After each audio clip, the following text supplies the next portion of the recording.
Al debatir en comisiones del Senado de la República el dictamen de supremacía constitucional, el narcosenador Ricardo Anaya, de Narcopan, criticó falaz el supuesto conflicto del gobierno con el Poder Judicial, señalando que la reforma constitucional propuesta no permitiría impugnar decisiones incluso si la mayoría no cumplía con los requisitos formales. Espetó que esto ponía en riesgo el control constitucional y que debería existir un tribunal que pudiera revisar estos casos. Mencionó ejemplos ridículos, como la posibilidad de que se establecieran prácticas inhumanas en la Constitución sin posibilidad de recurso, algo que él consideró una amenaza grave para la democracia. Finalmente, y ya encarrerado en sus desvaríos, acusó a Morena de disque reformar con fines inmediatos, centrados en su conflicto con la Corte actual, en lugar de pensar en el futuro de la República, concluyó su cantaleta demagoga. Tras oír las falacias y barrabasadas del prófugo de la justicia, Ricardo Canalla, lacayo del señor X, Julieta Ramírez de Morena, le respondió contundente afirmando que el juicio de amparo no tiene el propósito de romper el orden constitucional, como acusaba Anaya, sino de defenderlo. Criticó tajante lo que llamó la tergiversación del PAN sobre el propósito de las reformas y señaló que en el pasado el PAN y el PRI ya habían aprobado reformas que afectaron derechos humanos, como el Pacto por México, la reforma energética y la reforma laboral disfrazada de educativa. Contundente acusó a la oposición de representar los intereses del poder económico y del poder judicial, y no al pueblo. Finalmente sentenció que la oposición busca crear narrativas falsas para obtener apoyo internacional, ya que no logran el respaldo del pueblo de México. Veamos enseguida cómo la valiente Julieta Ramírez pone en su lugar a Ricky Riquín Canallín por defender al poder perjudicial de Norma Rapiña, como le ordenó su patrón, el ampón Claudio X. Ahora tiene el uso de la palabra para rectificación de hechos el senador Ricardo Anaya Cortés, hasta por 2 minutos. ¿No será que yo también puedo usar los mismos 4 que les dio a ellos, presidente? Si usted gusta, senador. Gracias, con suerte y acabo antes. Primero me sumo, que viva el pueblo, incluyendo ese 46% que no votó por ustedes, que también es pueblo. Segundo, no la pedí para alusiones personales porque no me pongo el saco, pero sí me quiero asegurar de aclarar que cuando yo digo que su pleito con el Poder Judicial los ciega, 1, no hay adjetivo calificativo, y 2, estoy convencido. Nada más escuchen sus intervenciones. No estamos discutiendo la reforma judicial. Ya dijeron que si la ministra Piña, que si el Poder Judicial, no lo estamos discutiendo. Lo que ahorita estamos discutiendo es si hay una violación de forma. Olvídense de que ustedes hoy son la mayoría. Imagínense que algún día la dejan de ser. Imagínense que un día dejan de ser la mayoría. Y esa nueva mayoría canta una mayoría calificada de 2/3 partes sin que la haya. La posición de ustedes es, eso no es impugnable. Eso es lo que quieren establecer en la Constitución. Nuestra posición es, se requiere un tribunal constitucional que pueda resolver una controversia de forma, de procedimiento de esa naturaleza. Segundo, sobre el fondo. Decía el ministro Saldívar en aquella sesión histórica, ¿en serio? Si se establece en la Constitución tortura, tratos inhumanos, esclavitud, ¿no es impugnable? Lo que ustedes están estableciendo en la Constitución es un contundente no. No es impugnable. Lo que nosotros sostenemos es que sí se requiere un tribunal constitucional. Tienen la mayoría para crearlo. Y lo que me parece de plano una contradicción absoluta es que, por un lado, están peleando que no tenga facultades la Corte. Pero por el otro lado nos están anunciando que a partir del primer domingo de junio de 2025 va a haber una nueva Corte sana, limpia y honesta. Entonces, eso demuestra que no están reformando para el futuro de la República, están reformando para su pleito personal de corto plazo con esta Corte que hoy está en funciones. Y por último, última rectificación de hechos, si van a leer el 39 constitucional, que me parece muy bien, léanlo completo, porque dice todo poder público dimana del pueblo y se instituye, subrayo, para beneficio de este. De ahí es de donde viene el principio de progresividad. Las reformas tienen que ser para beneficio. Ustedes hoy le están quitando el amparo, la controversia constitucional y la acción de inconstitucionalidad al pueblo y a las minorías para impugnar reformas constitucionales cuando haya violaciones de forma o de fondo. Es cuanto. Gracias, senador Anaya. Ahora tiene el uso de la palabra la senadora Verónica Rodríguez Hernández para rectificación de hechos hasta 2 minutos, pero si quiere prolongarse en función de los precedentes. Gracias, presidente. Con mucho Procuraré respetar los 2 minutos. Y bueno, completamente de acuerdo en quien me ha antecedido en la palabra. Por supuesto que hay que ser pues muy precisos y exactos en la lectura que le damos a los numerales, porque no se puede utilizar a nuestro contentillo o porque se me acomoda una línea, hasta ahí le leo y por eso es que la cito. Yo lo que quiero precisar en estos 2 minutos nada más son varias cosas que he escuchado aquí. La primera es que dicen que no les interesa discutir esto. ¿Qué creen? Estamos aquí para debatir justamente este dictamen y no podemos decirle al pueblo mexicano que no queremos discutir.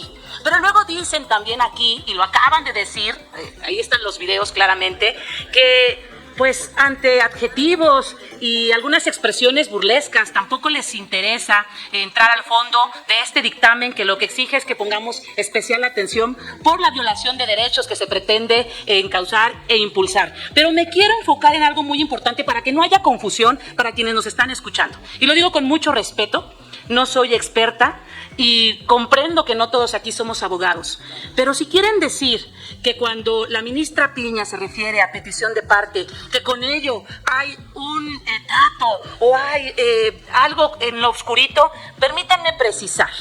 En materia jurídica hay dos formas de invocar una acción jurídica. O es a petición de parte o es de oficio. Eso es derecho elemental, básico. Lo digo con mucho respeto, solo para que quienes nos están escuchando no se confundan. A petición de parte no quiere decir que hay un acuerdo en lo oscurito. Y por último, agréguenle a la lista de ser populista, dejar a la suerte de los mexicanos la legalidad y la defensa de sus derechos por haberlos metido en una tómbola. ¿Es cuánto? Muchas gracias, senadora Rodríguez Hernández. Sí, senadora. Tiene el uso de la palabra la senadora Julieta Andrea Ramírez Padilla por alusiones personales. Gracias. ¿Quién la aludió, perdón? Yo dije Implícitas. también. Nomás se aparen los jueces. Por eso mismo. Y de hecho, el senador Ricardo dijo que... Senadora, ¿quiere hacer uso de la palabra por alusiones personales? Sí. Gracias. De hecho, hasta quería pedir 4 minutos porque me aludió el senador y me aludió la senadora. Con eso que hacen aquí sumatorias. Sí, le recuerdo, senadora, que en la rectificación de hechos se hizo el precedente los 4 minutos en su intervención y es la que hemos llevado. Lo reconozco. Por lo tanto, entonces sigamos adelante. Gracias. Con mucho gusto. Recalcar, el amparo es un recurso, es un juicio al que sí tienen derecho las y los ciudadanos para defenderse de actos de servidores públicos, para defenderse de leyes secundarias, para defenderse de algún tratado internacional que viole la Constitución.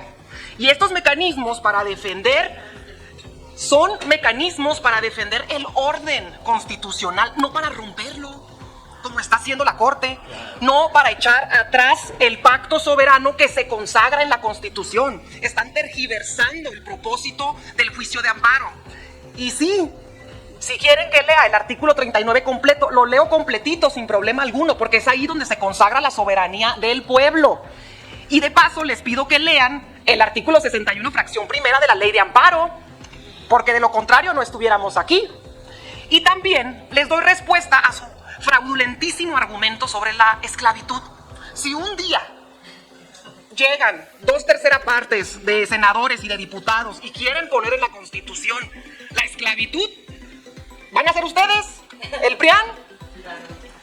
Y de paso, decirles que ya lo han hecho, en otras ocasiones. Cuando fue el pacto por México, el pacto contra México, pues afectaron los derechos humanos cuando privatizaron la energía, con la reforma laboral disfrazada de educativa, porque así corrieron y judicializaron a todo un gremio de maestros y de profesores en todo el país. Y ahí nosotros solicitamos un amparo y la Corte, ¿qué dijo? ¿Qué dijo la Corte? Que no tenía facultades para revisar la Constitución. ¿Por qué ahora sí las tiene?